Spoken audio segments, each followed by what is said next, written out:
Hey folks, my name is Jake. Welcome to Canadian Cutting Edge. It's time for Wee Wednesday, and I've got just a little knife here by TwoSun. I forgot to write down the number, and I'm not going to walk back to the living room and back and forth.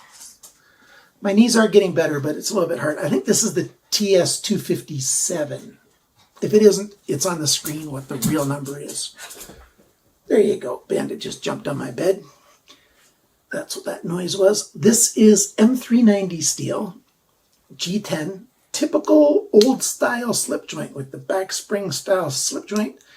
It's got a fuller for the nail nick, which is quite nice, and it just works well like a regular slip joint knife. It's got a nice stop pad in there so that when you close it, the cutting edge does not hit the inside of the back spring. So you can close it hard like that and it just stays really, really sharp. Very thin, full flat grind. There's one con about this knife.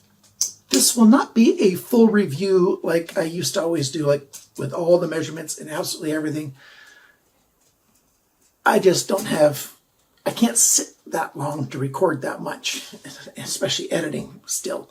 But I want to do a video about a knife anyway, so we'll be talking about this knife and I'll share all my feelings about it.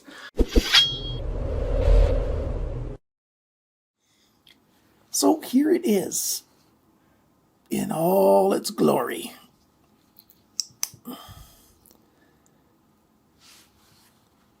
Focus down here, will you? There you go.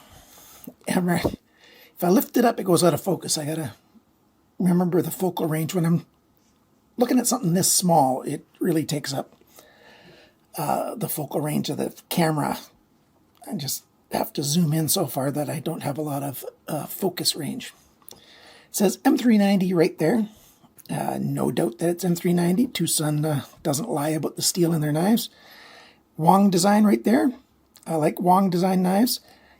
I called it a full flat grind. Technically, it's not really a full flat grind because there is some flat across here, which will make it really handy for sharpening.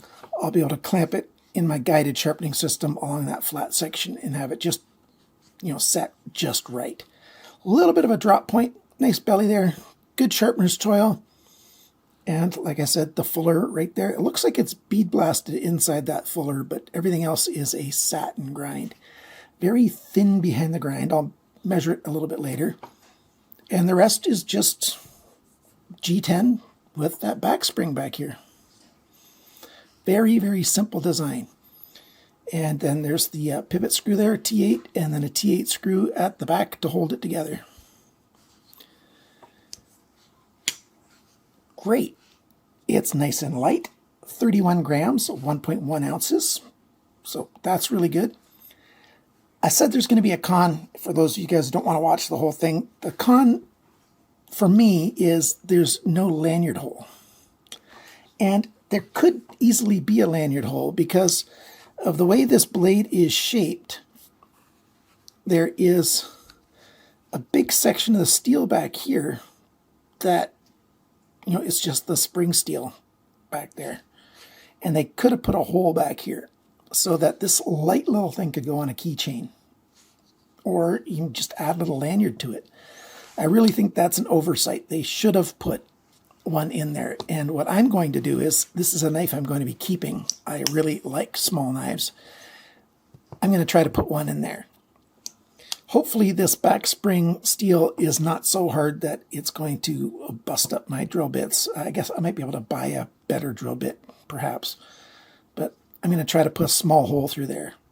Maybe not big enough for 550 paracord, but there's smaller paracord out there too. There's 3-strand paracord, 11-strand paracord. It's not just the standard 7. So, and even if I just put a little split key ring in there, something, I'm going to do that in this video. G10, it's 3D milled, nicely rounded, very comfortable in hand. The measurements, I got to get my other, I'll do these measurements first. Here's the first measurement. That's your basic credit card or bank card. That's the size of this thing. When it's closed, it's shorter than, you know, a credit card. We've got 3 inches, roughly, 75 millimeters. That is 137 millimeters, which is about 5 1/4. And yeah, I will use this one anyways. This is a really cheap vernier caliper, but it gets pretty close. How thick is it? It's about 9 millimeters, which is 0.35 of an inch. And the blade, how thick is it? It's 61 1/2 thousandths of an inch, or a 1/16 of an inch, 1.56 millimeters. And how thick is it behind the grind? Let me get that right there. 0.37. Oops. And 0.37 is 14 1/2 thousandths. So there's a lot good about this knife. It's light, it's easy to use, it's very handy. It's a slip joint that's legal just about anywhere. Oh, I forget, I already did that measurement, didn't I? Let me see. It's just a little bit too long to take on a domestic flight in Canada. Yeah, we can take knives that have blades that are under 6 centimeters. 60 millimeters is the limit. So this is just a tiny bit too long. So there you go. What do you think of this knife? $59.99 at White Mountain Knives. I think it's just a little bit overpriced.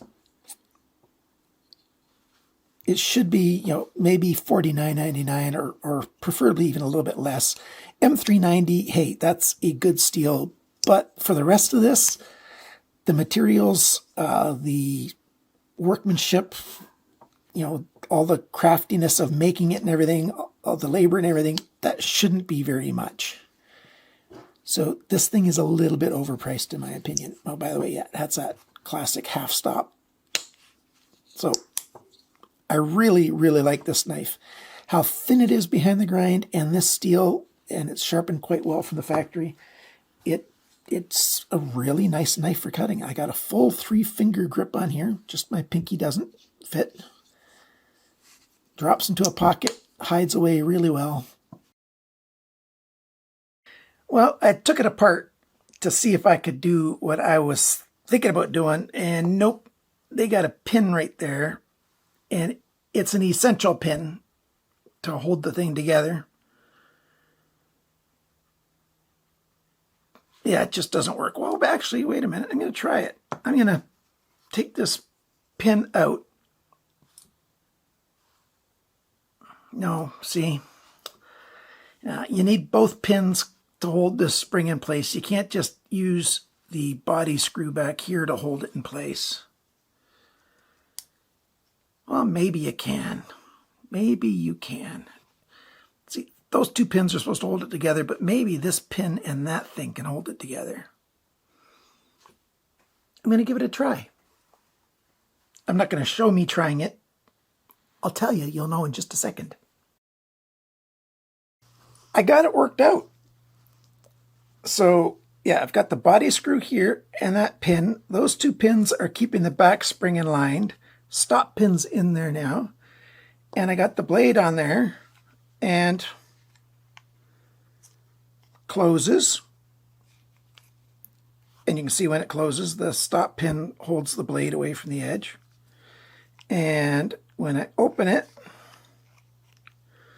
that holds it just fine. So all I have to do is drill through the G10. Bada bing, bada boom, it's going to work. The tricky thing though is, and I'm going to pull this back out, is how do you get this back on there? And what I did was I put it on here like this, and I use this back corner right here to grab the spring and push the spring up while I'm pushing down on the blade like that. And that's how you get it to slide on. And it just works really well. So yeah, all I need to do is on this side, drill through from the metal side out through the G10. And then once that's done, I can assemble it and then drill through this way through the other G10. Bada bing, bada boom, it's done. Oh, I love this. This is going to work very, very well. I like to chamfer those edges. I already did it on that side. I don't want to do it on the power tool because then I might drill too deep. So you just do this for a little while. I'm making dust here on the table, but you just do that to chamfer the edge a little bit. So it's done. If you've watched my channel for a while, you know I like carrying my knives on keychains. And I like using little rings like this. Or I use, quite often I use little ones like this. This is how I'm carrying this Civivi key bit. You know, it just comes off and then you can use it. And easy to put back on. I've used those for a while. You can see how long I've used that. So it works really well. And so this little split ring, it's a little smaller than 3/4 of an inch. Let's see if I got a... Let's use this yellow one. It shows off the numbers a little bit better on camera. Yeah, it's just under 3/4 of an inch. About 18 millimeters or so, split ring. It's small enough so that it doesn't, the split ring can't go all the way over and then get in between here, so that when you have to close the knife, it breaks the edge of your cutting edge. So this size is just perfect for this. You could use paracord. I do have 3-strand paracord, and that fit through the hole just fine. So there's a number of different ways you can use it. That's a lot better. Is it overpriced? Yes, I said that before. It is overpriced. This isn't really worth, the $60. $59.99 is too much for this knife. But since I have it, I'm keeping it because I just like it that much. It's really quite nice and quite comfortable in hand, and very handy. I can take the split ring back off and just drop it in my pocket if I want to, or I could tie on a paracord lanyard, whatever I want to do. So there you go. The TS, oh, Bandit, what you getting into? Stay out of that stuff, buddy. The TS257 by TwoSun. I did notice AliExpress had a listing for this.